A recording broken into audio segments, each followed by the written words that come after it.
A ver.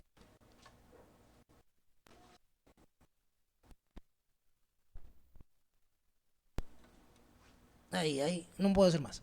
Ok, Hechos capítulo 1, versículos 7 y 8, con la bendición del Padre, del Hijo y del Espíritu Santo. Amén. Y les dijo: no os toca a vosotros saber los tiempos o las sazones que el Padre puso en su sola potestad.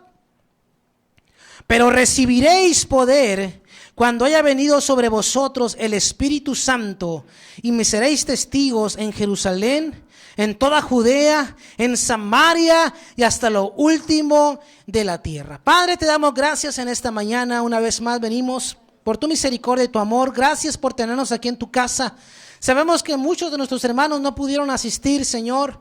Tú sabes las razones, pero a nosotros nos has bendecido, Señor, con este gozo de estar en tu casa, en tu presencia, en la comunión los unos con los otros. Así que, Padre, háblanos a través de tu palabra en el nombre de Jesús.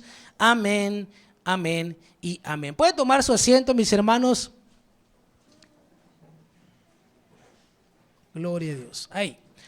Hay poder, ¿verdad? Antes cantábamos un corito que decía: hay poder, poder sin igual poder. Y ese poder, mi hermano, Jesús dijo a sus discípulos que lo recibirían. Y recibiréis poder cuando haya venido sobre vosotros el Espíritu Santo. Recibiréis poder. Yo escuchaba, mi hermano, yo recordaba este versículo y decía: pero bueno, ¿para qué queremos ese poder?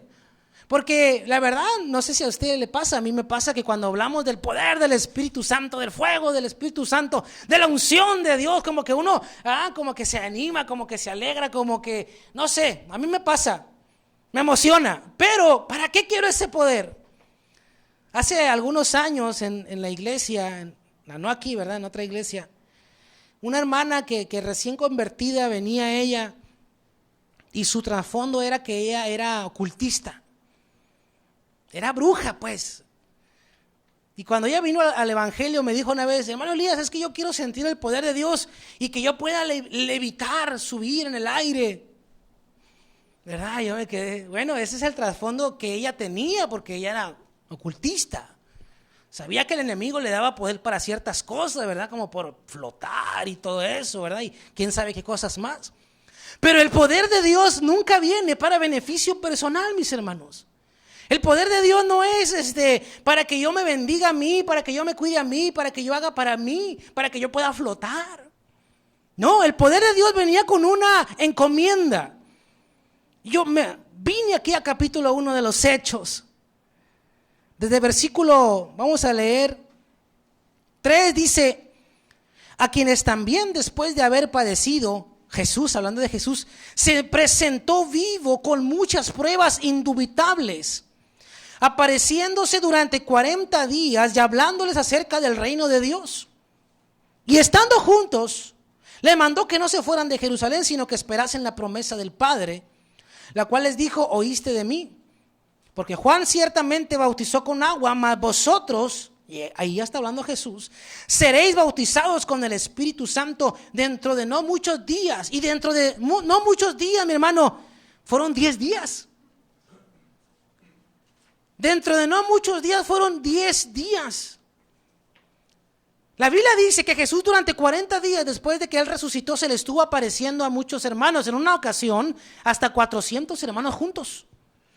No es que alguien lo miró por allá o a alguien se le ocurrió decir que lo miró. Había pruebas cuando se escribieron estos libros de la Biblia. Había gente viva todavía. Estoy hablando de decenas o cientos de personas que habían visto a Jesús y que podían decir: es verdad, lo que Lucas está escribiendo es cierto, porque yo también lo vi.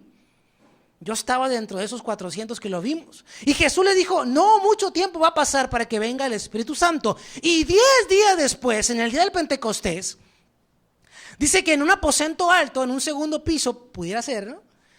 120 cristianos, 120 hermanos estaban orando y llegó el Espíritu Santo. 10 días después de la promesa de Jesús. No es mucho tiempo, 10 días, ¿verdad? Pues en ese pequeño tiempo de 10 días, 280 hermanos ya no estaban orando. Por lo menos, Si no es que eran más, ¿verdad? Porque se le apareció a 400 en una ocasión. Pero 10 días después ya vemos que 280 hermanos, ¿quién sabe dónde estaban?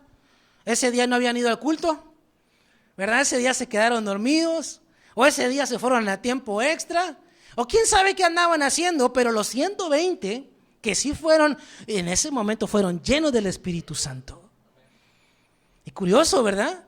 Y dice, y recibiréis poder. Y entonces, versículo 6, los que se habían reunido le preguntaron a Jesús antes de que él ascendiera, Señor, ¿restaurarás el reino de Israel en este tiempo? ¿Restaurarás a Israel? La pregunta, mi hermano, que le hacían estos discípulos tenía que ver con su deseo de saber si Dios iba a empezar a cumplir con lo que ellos interpretaban. Ellos pensaban que significaba el reino de Dios en la tierra. Para muchos discípulos de Jesús, el establecer el reino de Dios en la tierra, por ejemplo, a Judas el Celote, ¿verdad? Que era un revolucionario, no era el que le entregó, era un revolucionario dentro de los discípulos de Jesús. Él, cuando comenzó a seguir a Jesús, pensaba que Jesús venía a coronarse como rey y a derribar al imperio de los romanos, que tenían atado no solamente a Israel, sino a casi la mayor parte del mundo.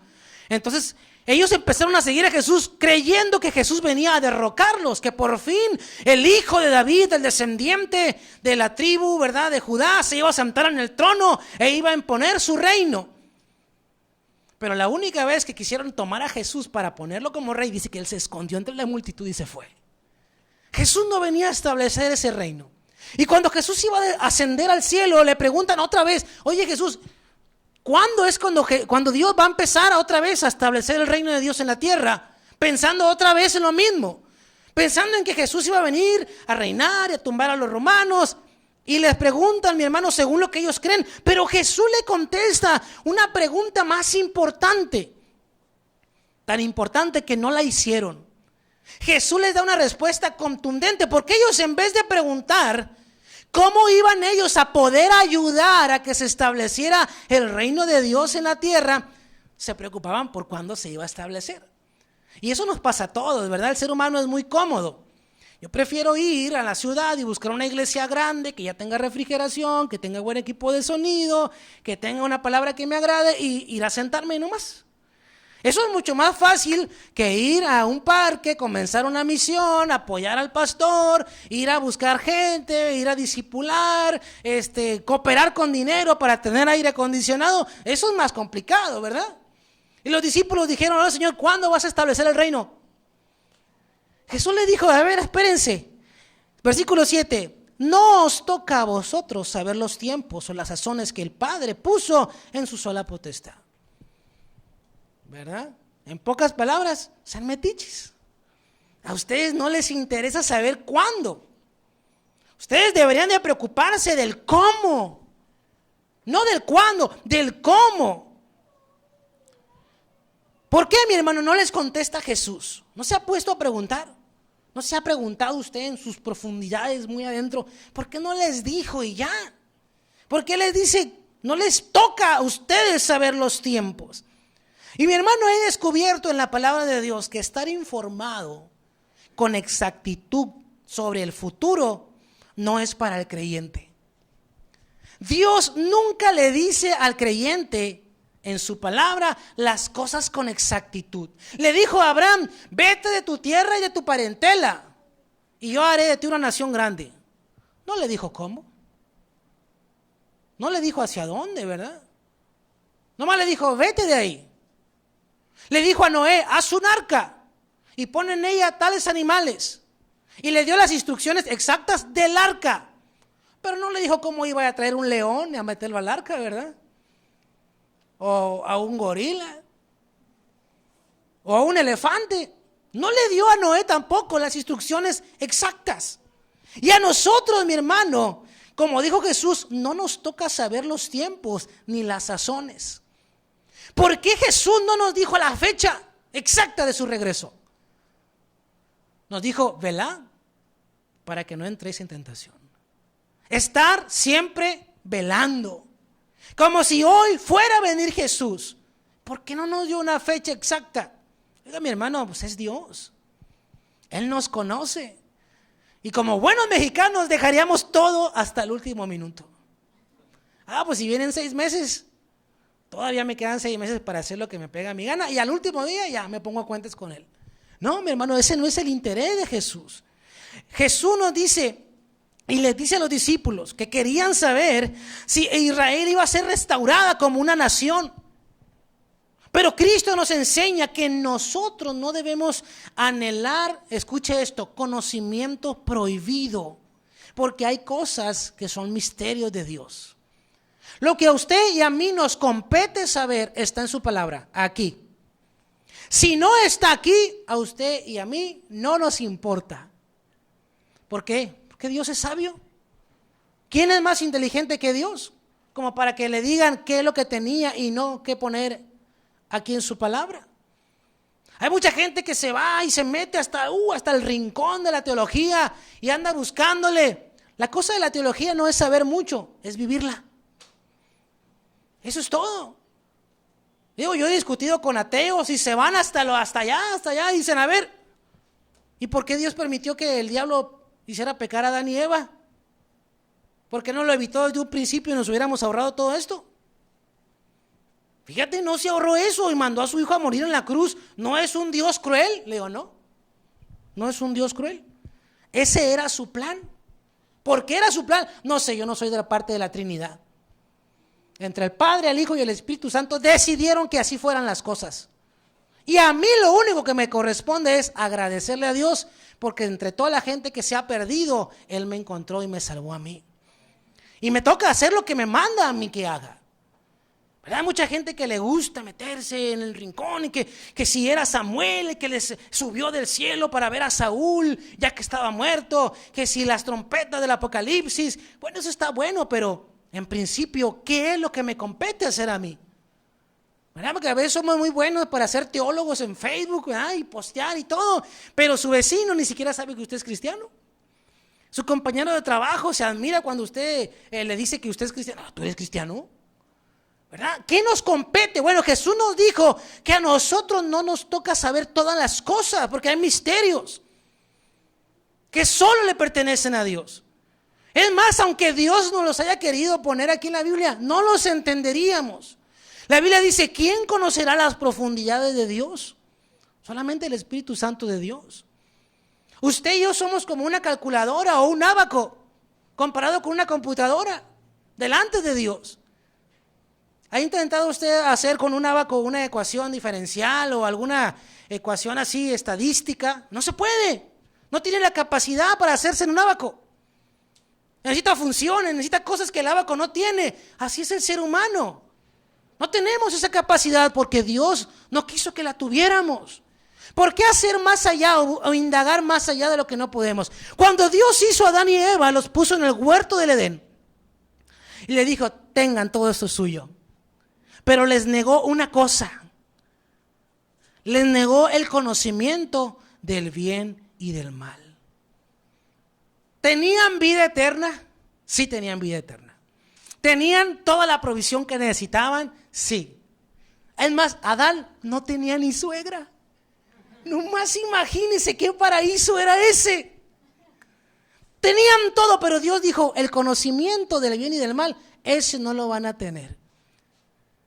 Y Eva, en vez de aceptar lo que tenía, el cheque en blanco, quiso lo único que no debía de tener. El conocimiento del bien y del mal. Saber lo que era bueno y lo que no. Y hasta el día de hoy seguimos pagando las consecuencias. Entonces Jesús es claro, le dice, a ver, no se metan en lo que no deben. Vamos a Lucas capítulo 8.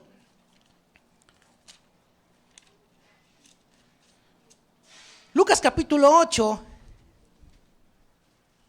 versículo 10 dice así. Y él les dijo, otra vez Jesús hablando, a vosotros os es dado conocer, ¿qué? Los misterios del reino de Dios. Pero a los otros por parábolas, para que viendo no vean y oyendo no entiendan. O sea, mi hermano, hay misterios que Dios sí nos ha revelado a nosotros como sus hijos. Hay cosas que Él sí nos explica, que sí nos dice. Pero a las demás personas no. para que viendo no vean y oyendo no entiendan. Yo he hablado con muchas personas que me dicen, yo he leído la Biblia, pero no le entiendo nada. No le entiendo nada. Síguela leyendo.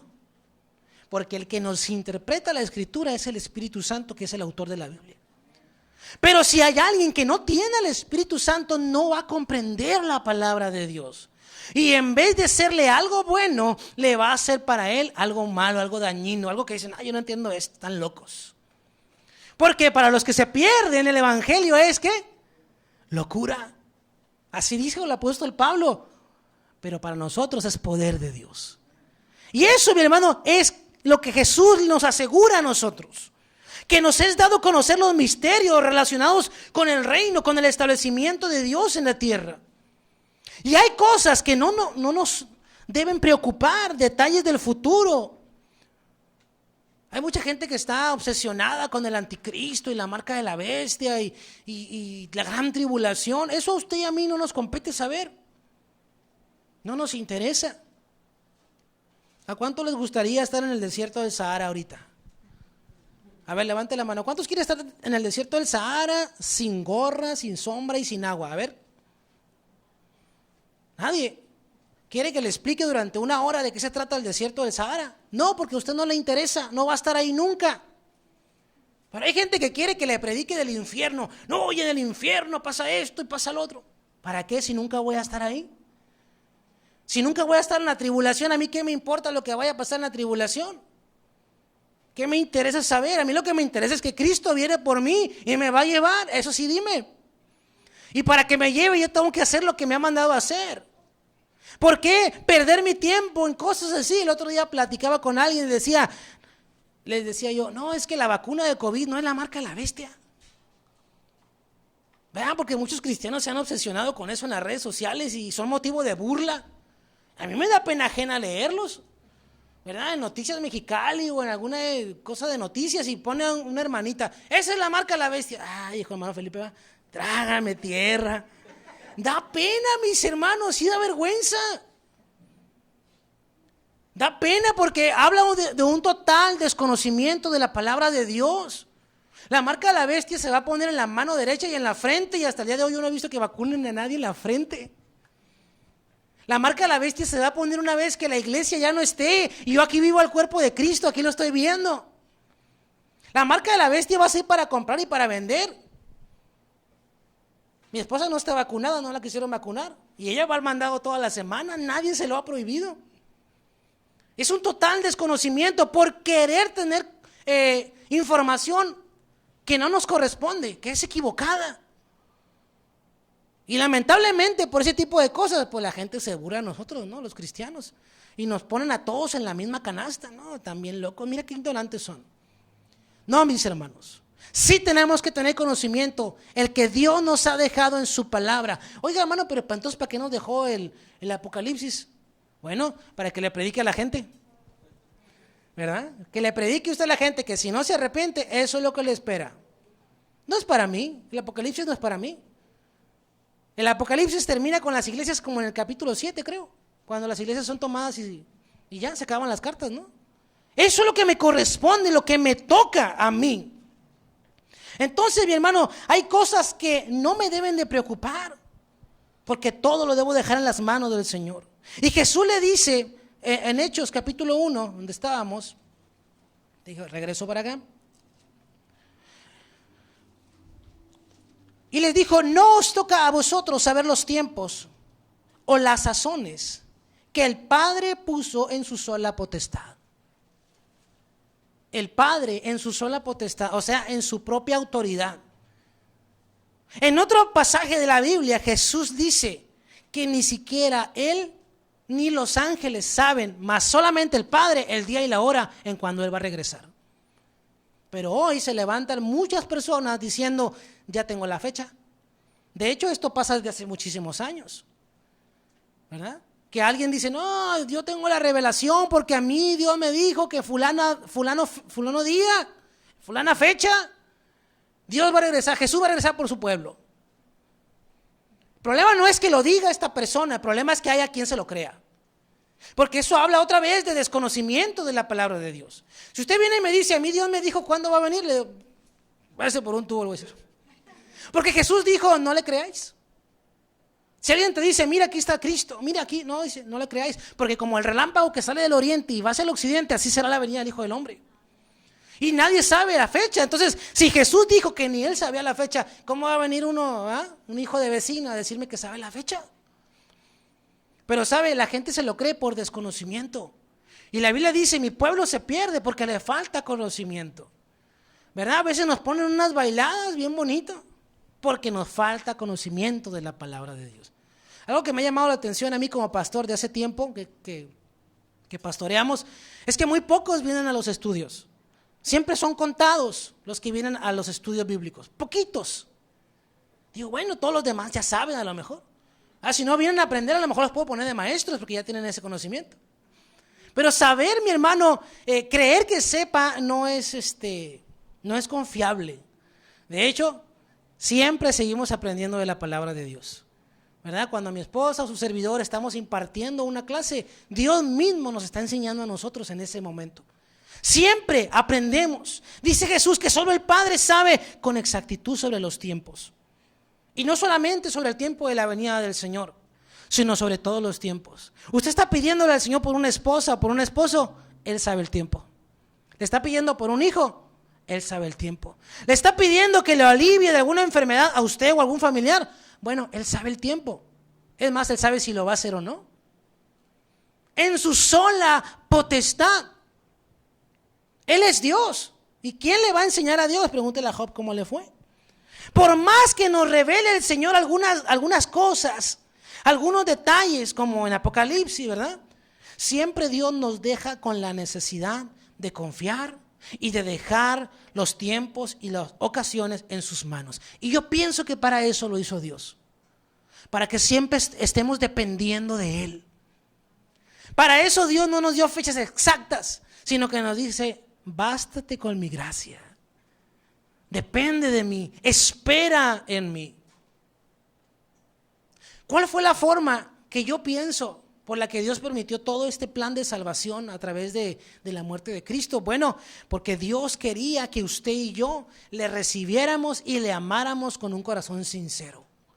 Él pudo haber hecho así, crear un ser humano perfecto que le amara, que no tomara malas decisiones, que fuera como un bot, ¿verdad? Programado, pero Dios quería que fuera genuino el amor que sentimos hacia Él, ¿verdad? Y el amor cuesta, el amor duele, pero el amor también tiene sus recompensas. Y el amar a Dios, mi hermano, tiene la mejor de las recompensas. Vamos a Isaías, aquí puse Isaías, capítulo 46. Vamos a leer un versículo nada más, versículo 10.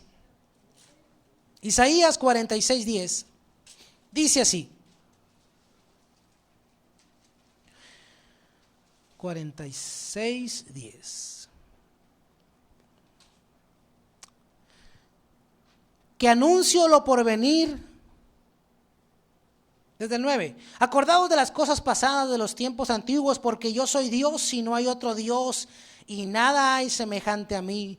Que anuncio lo por venir desde el principio y desde la antigüedad, lo que aún no era hecho. Que digo, mi consejo permanecerá y haré ¿qué?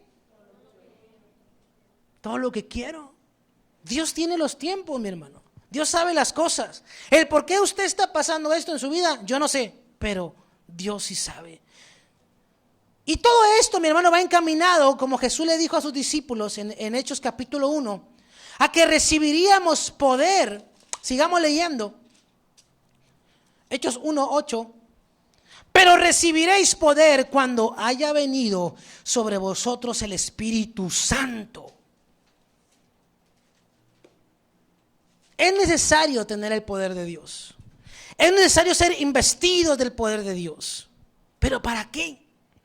Ahí dice, y me seréis testigos en Jerusalén y en Judea, en Samaria y hasta lo último de la tierra. A través del Espíritu Santo, mi hermano, Dios nos da ese poder. A intentar hacer cosas en nuestras fuerzas sin el Espíritu Santo es la definición perfecta de insensatez. Cuando usted y yo queremos, pretendemos hacer algo sin el poder de Dios, somos insensatos. Dios le prometió a Abraham que él sería padre de naciones. Abraham dijo amén. Y pasaron los años y nada. No pegaba el chicle con la esposa. No salía embarazada Sara. Y Sara, ¿verdad? Muy sabia, muy inteligente. Le dijo, pues aquí está mi sierva, mira, toma a mi sierva como mujer y el hijo que tengas de ella será como mi hijo y ya. Y el Abraham, ¿verdad? Pues le rogaron tanto a Abraham para que tomara a la sierva joven y la tomó como esposa. Y desde entonces los árabes y los judíos, los israelitas, tienen guerra casada. Desde hace miles de años. ¿Por qué? Por una insensatez de Abraham y su esposa Sara. Porque cuando usted y yo creemos que estamos haciendo algo para Dios, pero lo hacemos sin el poder de Dios, mi hermano, estamos haciendo las cosas mal. Lamentablemente aprendemos desde muy jóvenes, desde niños en nuestra vida, a hacer a todo lo que podemos con nuestras fuerzas y después pedirle a Dios que haga lo que no podemos lograr con nuestros esfuerzos. Y no es así. No es que voy a hacer yo todo lo que pueda y luego al último ya, Señor, lo que ya no puedo, hazlo tú. No, es, Señor, desde un principio, hazlo tú. Si me vas a usar a mí, pues está bien, úsame, pero hazlo tú, Señor. Lléname de tu fuerza, lléname de tu poder. Porque mi hermano, es orgullo cuando intentamos hacer algo espiritual con nuestras fuerzas humanas. Yo he visto a gente así. Un predicador que quiere hacer que alguien se caiga a fuerzas. Casi le meten el pie atrás a la gente así para que se caigan. Para que digan, ahí está el poder de Dios. Yo también he orado por personas que se caen. Pero yo no los tumbo, no les hago la lagartija ahí, no les hago nada, la quebradora. Si la gente se cae es por el poder de Dios y si no se cae es porque Dios no los quiso tumbar y ya. Y así como esa pudiera enumerar un montón de cosas. Gente, ¿verdad?, que se quiere lanzar al estrellato en la predicación y se autonombran apóstoles. O cantantes, ¿verdad?, que se quieren lanzar al estrellato y el poder de Dios no está ahí. No va a pasar nada, aunque canten muy bien, aunque sean muy elocuentes, no va a pasar nada, porque el que hace las cosas es Dios. ¿Verdad? Podemos llenar iglesias, estadios, y si Dios no está ahí, eso no sirve de nada, es un show más. Lo importante es el mover del Espíritu Santo. Por eso, mi hermano, cuando Jesús comenzó su ministerio, los primeros discípulos que él escogió eran pescadores. Eran pescadores. Era como si quisiera hacer usted un partido político y se fuera, no sé, a reclutar mecánicos, ¿verdad? Maquiladores. Vamos a hacer un partido político, pero ellos que saben de política, no saben nada. No importa, vamos a hacerlo así.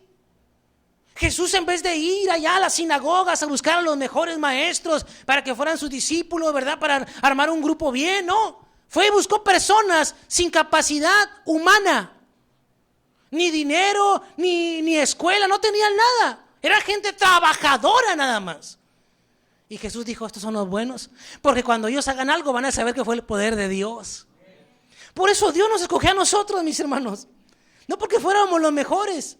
Ya se lo he dicho muchas veces. De lo vil y de lo menospreciado nos tomó el Señor para avergonzar a los sabios y a los fuertes. Para que digan, ¿cómo es posible que estos hagan eso? Bueno, no somos nosotros, es Dios. Den un aplauso al Señor. Gloria a Dios. El poder de Dios actúa en el creyente con un propósito. Recibiréis poder y seréis mis testigos. Literalmente dice, para que hablen de mí. Recibiréis poder para que hablen de mí.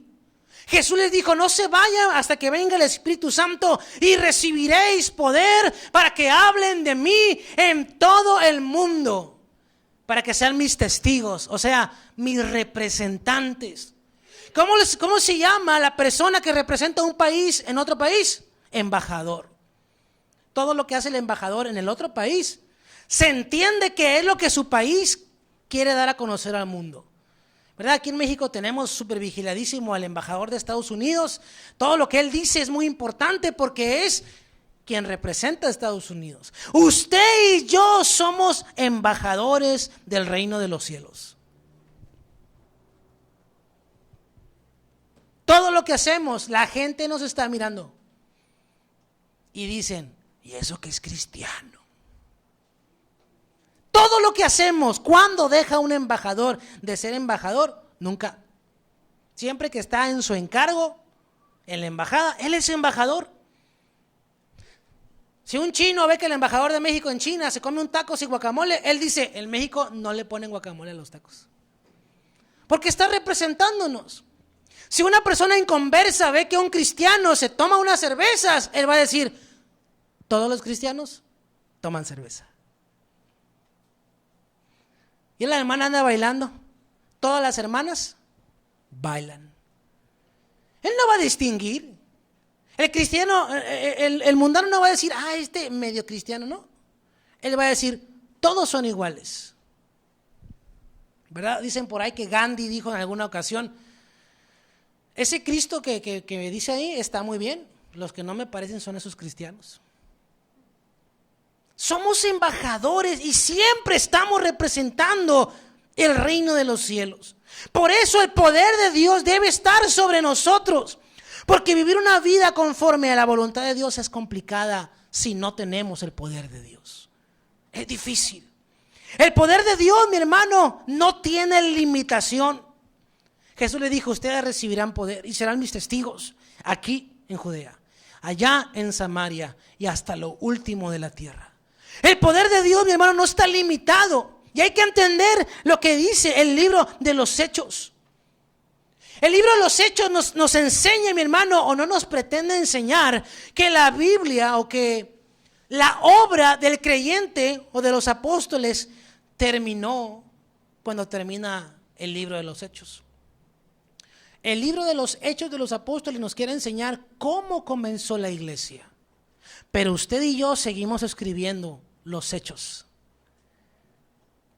Usted y yo seguimos escribiendo los hechos. Y allá en el reino de los cielos dice que hay un libro con las obras de cada uno de nosotros. ¿Qué está escribiendo usted en su vida para Dios? ¿Será un David que miró a una Betsabé por el balcón? ¿Verdad? ¿O un Sansón que andaba con las filisteas? ¿O qué está escribiendo usted para el libro de los hechos de su vida? ¿Qué nos está enseñando, mi hermano, su vida? ¿O qué le está enseñando al mundo? Póngase de pie. Nuestros hermanos ya tuvieron la oportunidad de escribir el libro de los hechos, pero ahora a usted y yo nos toca seguirlo siendo. Nos toca, mi hermano, en nuestra generación, seguir siendo el ejemplo de los demás. Quisiéramos ser mejores que los del primer siglo, a veces no es posible. Pero necesitamos cubrir toda la tierra. Y no lo hacemos solos. Lo hacemos, mis hermanos, con el poder de Dios. Jesús dijo, y recibiréis poder cuando haya venido sobre nosotros el Espíritu Santo. Vamos a orar.